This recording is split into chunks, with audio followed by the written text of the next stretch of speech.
সকলোকে স্বাগতম জনাইছোঁ আমাৰ জ্ঞান তীৰ্থ উইথ সাকসেছ ইউটিউব চেনেলৰ নতুন এটা ভিডিঅ'লৈ। ইতিমধ্যে আপোনালোকে ভিডিঅ'টো থাম্বনেল আৰু টাইটেল দেখি আপোনালোকে গমে পাইছে আমি ভিডিঅ'টো কিহৰ ওপৰত ডিছকাশ্যন কৰিবলৈ গৈ আছোঁ। হয়, অসম চৰকাৰৰ যিটো DSS 191 পদৰ এপ্লাই বহুদিনৰ আগতে হৈ গৈছে আৰু এই পদসমূহৰ কিন্তু এক্সামিনেশ্যনছ তেওঁলোকে এই বৰ্ষতে হয়তো কণ্ডাক্ট কৰিব, যদিও CM মহোদয়ে কৈছে যে 2026 বৰ্ষত কোনো ধৰণৰ ৰিক্ৰুইটমেণ্টৰ কাম নহয়, তাৰমানে তেখেতে তাতে এপইণ্টমেণ্ট নকৰাৰ কথাহে কৈছে। ইয়াতে কিন্তু DSSৰ 191 পদৰ পৰীক্ষা অক্টোবৰ, নৱেম্বৰ, ডিচেম্বৰ এই 3টা মাহত হোৱাৰ সম্ভাৱনা বহুতেই আছে। আৰু যদিও এই 3টা মাহত নহয়, তথাপিও 2027ৰ পহিলাতে অৰ্থাৎ জানুৱাৰী, ফেব্ৰুৱাৰী এনেকুৱাতে এক্সামটো হ'ব। কাৰণ আপোনালোকে দেখিছিলে যোৱাবাৰ 2025 বৰ্ষৰ জানুৱাৰী মাহৰ 15 তাৰিখে তেওঁলোকে টেকনিকেলৰ এক্সামটো কণ্ডাক্ট কৰিছিলে। চ' সেইধৰণে এক্সামটো হ'ব পাৰে। গতিকে মই ভাবিছোঁ আপোনালোকে এতিয়াৰ পৰা খুব ভাল ধৰণে প্ৰিপেৰেশ্যন কৰি থাকিব লাগিব। আৰু প্ৰিপেৰেশ্যনৰ কাৰণে DSSৰ কাৰণে এটা খুব সুন্দৰ এটা কিট আমি দিছিলোঁ। DSSৰ স্মাৰ্ট চিলেবাছ আমি ভিত্তি কৰি স্মাৰ্ট চিলেবাছৰ ওপৰত ভিত্তি কৰি আমি স্মাৰ্ট ই-বুক প্ৰিপেয়াৰ কৰিছিলোঁ। ইতিমধ্যে 3খন ই-বুক আমি এভেইলেবল কৰি থৈছোঁৱেই। গতিকে যদি ই-বুকসমূহ লাগে তেতিয়াও আপোনালোকে লৈ ল'ব পাৰে। ডেছক্ৰিপশ্যনত আমাৰ মেইল ID আছে, ফেচবুকৰ পেজৰ লিংক থাকিব, ইনষ্টাগ্ৰামৰ এটা লিংক থাকিব, তো তাতে আপোনালোকে মেছেজ কৰিব পাৰে। হোৱাটছএপ নাম্বাৰটো দিয়া আছে যদিও তাতে আপোনালোকে মেছেজ নকৰিব, কাৰণ তাতে আপোনালোকে ৰিপ্লাই নাপাবও পাৰে।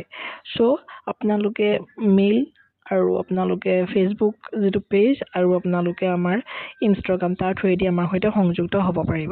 ঠিক আছে, বৰ বেছি সময় নষ্ট নকৰোঁ। আজি প্ৰথম ক্লাছটো আমি ডিৰেক্টলি ই-বুকখনৰ পৰাই ষ্টাৰ্ট কৰোঁ, কাৰণ ই-বুকখন স্মাৰ্ট চিলেবাছৰ ওপৰত ভিত্তি কৰি আমি বনাইছোঁ। গতিকে কেনেকুৱা ধৰণৰ পায় আপোনালোকে চাই ল'ব। যদি লাগে আমি ডেইলি বেচিছত এই ই-বুকৰ ক্লাছসমূহ দিবলৈ চেষ্টা কৰিম। লগতে যদি ই-বুকখন লাগে আপোনালোকে লৈ ল'ব পাৰিব, কেৱল 99 টকাত 4খনকৈ ই-বুক। ঠিক আছে, তো ইয়াতে আপোনালোকে চাব পাৰে এইখন আমাৰ DSS 191 পদৰ কাৰণে আমি প্ৰিপেয়াৰ কৰা এখন স্মাৰ্ট চিলেবাছৰ ভিত্তিত প্ৰিপেয়াৰ কৰা স্মাৰ্ট ই-বুকখন। আৰু ইয়াতে জেনেৰেল নলেজৰ পাৰ্টটো আজি প্ৰথমতে আমি আলোচনা কৰিম। এইখন জেনেৰেল নলেজৰ কাৰণে যিখন আমি এখন চিলেবাছ ৰাখিছোঁ, কাৰণ জেনেৰেল নলেজৰ এখন ই-বুক, তাৰপাছতে আপোনালোকে এখন জেনেৰেল ছায়েন্সৰ এখন ই-বুক আৰু জেনেৰেল ইংলিছৰ এখন ই-বুক আপোনালোকে লাভ কৰিব। ইয়াৰ লগতে জেনেৰেল মেথমেটিক্সৰ ই-বুকখন বৰ্তমান অন প্ৰচেছত আছে। তো প্ৰথম কুৱেশ্যনটো আপোনালোকে চাই ল'ব পাৰে। মই প্ৰথম কুৱেশ্যনটোত কি ৰাখিছোঁ, which city is known as what. এই ধৰণৰ কুৱেশ্যন সাধাৰণতে DSSৰ যদি যিমানবিলাক পেপাৰ আছে গোটেই পেপাৰবিলাকত যদি চাই এনেকুৱা ধৰণৰ কুৱেশ্যন এটা কিন্তু থাকে। এতিয়া ইয়াতে সুধিছে যে which city is known as what. Pink city বুলি কোনখন চিটিক জনা যায়? আৰু আমি সকলোৱে জানো পিংক চিটি বুলি জয়পুৰক জনা যায়। Jaipur option A will B the correct answer. তাৰমানে জয়পুৰক পিংক চিটি বুলি জনা যায়। তাৰমানে যদি আপোনালোকে কয় the city known as the pink city is Jaipur, located in India. Jaipur earned this nickname because its buildings were painted pink, a color symbolizing hospitality, to become Queen Victoria in 1876. So, এতিয়াৰ পৰা আপোনালোকে মনত ৰাখিব যে pink city বুলি জয়পুৰক কোৱা হয়। ঠিক আছে, নেক্সট আহিলে কুৱেশ্যন নম্বৰ 2। কুৱেশ্যন নম্বৰ 2টো কি দিয়া আছে, আনচাৰটো ওলাই গ'ল বাৰু। ইয়াতে যদি আপোনালোকে চাই, ইয়াতে সুধিছে যে which city is known as city of lakes. এইটো কুৱেশ্যনো খুব অহা দেখা যায়। চিটি অফ লেক্স বুলি উদয়পুৰক কোৱা হয়। 4টা অপশ্যন আছে, তাৰে শুদ্ধটো হ'ব অপশ্যন বি।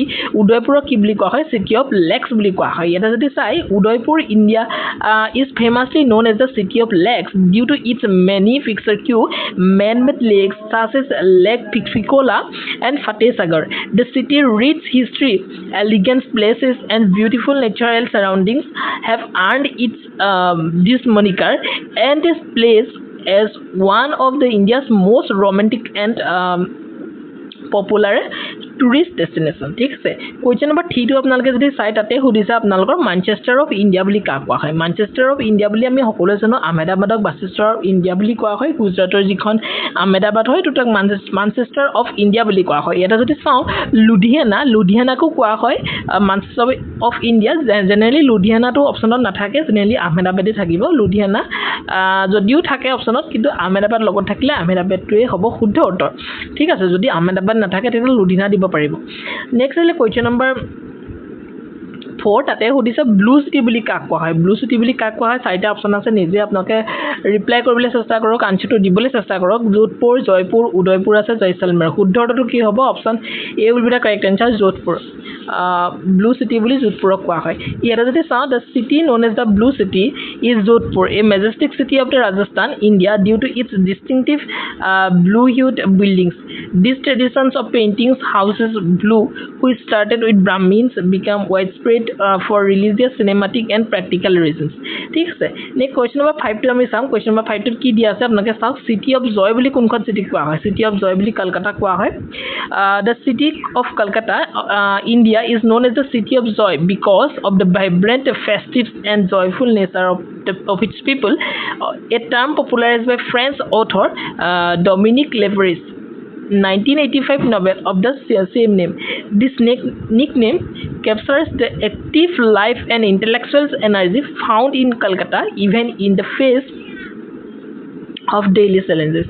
তো এটা গুটেখিনি কথা ডিটেইলছত দিয়াই আছে আৰু ডমিনিক লেভৰি তেওঁৰ এখন নভেলৰ কথা এবাৰ ডিএছৰ এক্সাম এটাত কোৱেশ্চনত আহিছিল ঠিক আছে কোৱেশ্চন নম্বৰ 6 টো ঠিক আছে কথাখিনি নিশ্চিতভাৱে আপোনালোকে বুজি পাইছে এতিয়া কোৱেশ্চন নম্বৰ 4 টোত যদি আমি চাওঁ কোৱেশ্চন নম্বৰ 4 কোৱেশ্চন নম্বৰ 6 হ'ব একচুয়ালি এটো নাম্বাৰিঙত ভুল আছে কোৱেশ্চন নম্বৰ 6 টোত কৈছে যে সিটি অফ নৱাবছ বুলি কাক কোৱা হয় সিটি অফ নৱাবছ বুলি লখনৌ কোৱা হয় লখনৌ মনত ৰাখি থৈ দিব এটো আহিব পাৰে question Lucknow is known as the city of Nawabs this title honours the regal Nawabi era of the Nawaz of the Awadh under whom the city flourished Lucknow continues to preserve this rich heritage through its historical monuments, royal culture, and renowned hospitality known Tezab.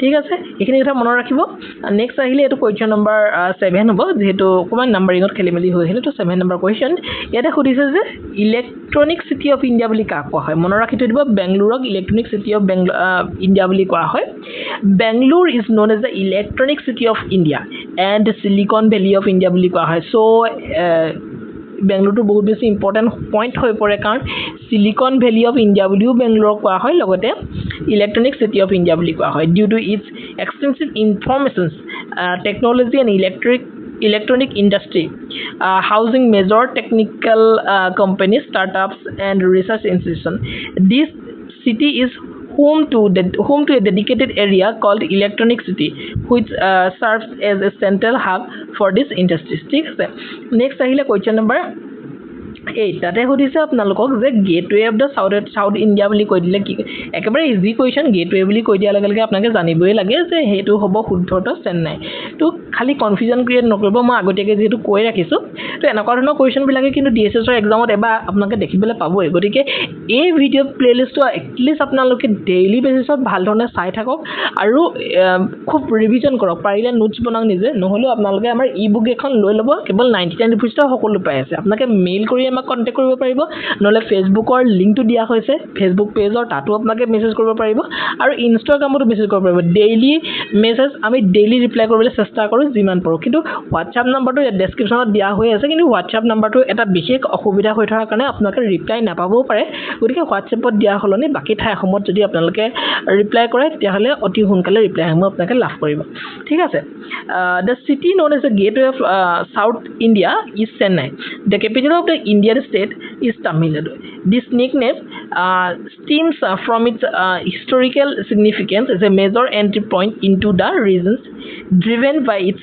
strategic geographical locations major transport links and presence to the Chennai port next আহিলে 7 number question তাতে সুধিছে which city is known as the city of temples বুলি ভুৱনেশ্বৰক জনা যায় মনত ৰাখি থৈ দিব ভুৱনেশ্বৰক city of temples বুলি জনা যায় Bhubaneswar the capital of the Indian state of Orissa is famously known as the city of India due to its abundance of ancient temples including Lingaraj temple আছে তাতে that preserves a rich cultural and historical heritage which while other cities like Varanasi, Kanchipuram are also known their numerous temples.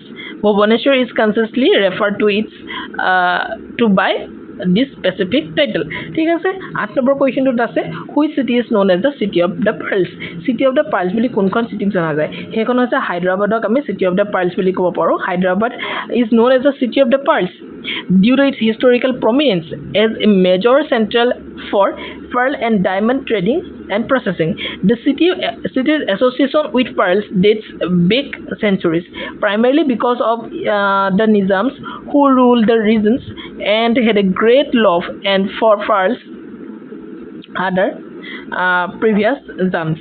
ঠিক আছে next 9 number কুৱেশ্যনটো কি আছে তাতে সুধিছে আপোনালোকক যে সিটি অফ দ্য ডেষ্টিনি বুলি কাক কোৱা হয় city of the destiny most important হ'ব তো এইটো বিশাখাপট্টনমক কি বুলি কোৱা হয় সিটি অফ দ্য ডেষ্টিনি বুলি কোৱা হয় এটা যদি আমি চাওঁ the city known as city of destiny Visakhapatnam located in the Indian state of the Andhra Pradesh.